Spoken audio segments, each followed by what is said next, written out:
Yeah, yeah, movie be Kumasi Babanyara Sports Stadium.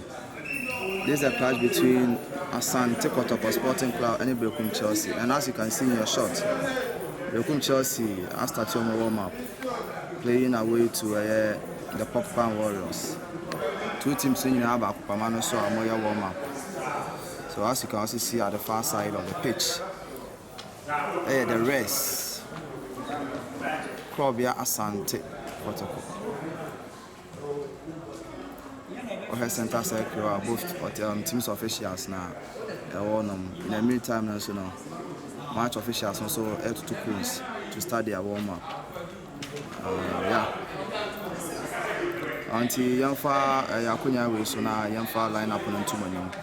Now YouTube for them so Musa near my CB Airco. Babanyara Sports Stadium. So yes, Lampton I'm who know shots in him.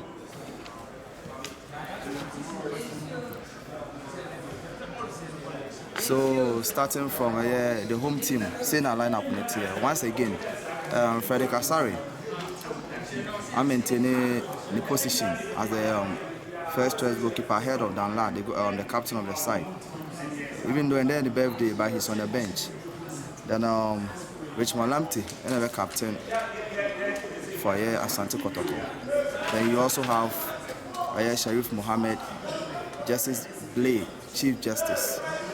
And Stephen Deze Mukwala, Enoch Morrison, Sansona Henry Kwame Ansu, Isaac Opon, Yusuf Muhammad Nuruddin, Baba Yaya, the former Kenfaisa winger, and Aqua Peter Amidu.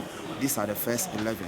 On the bench, you have Rocky Dramana, John Tedeku, Andrews Intimeno, Moise Kwati, Sago Patentena, Yen who Dabayama Kotokono, our bench, Nana Benin, Amwa, also Layama, substitution listening, Sansona Michael Che Jamina, and Sharif Mohammed. Head coach, as usual, Prosper Nate Ogum. One of the deputies, Benton Asari Wilson, and David Oku. So shifting to Bekum Chelsea, the Barbarians. Secretary Gregory Obeng and our captain, make us other goal post in him. Hussein Zakaria is the captain. Samson calling Samayao, Meshak Efiye, Kofo Edwin Asamoah, Stephen Amankuna, former Kotoko player, and Akwesi Gongoza, Frank Opon, Dramani Ewa, yes, former Nkwaza Warriors, Lord Amua, and Ajao Dankwa. These are the first 11 for Bekum Chelsea. On the bench is Edu Emmanuel, Adams Ahmed, Kofi Patrick Ansu, and Emmanuel Sapon, Mohamed Seidu, Zayos Indigo, Prince Anane, Patrick Asiedo, and Shaibu Haruna. Head coach Enin Christopher for Bekum Chelsea.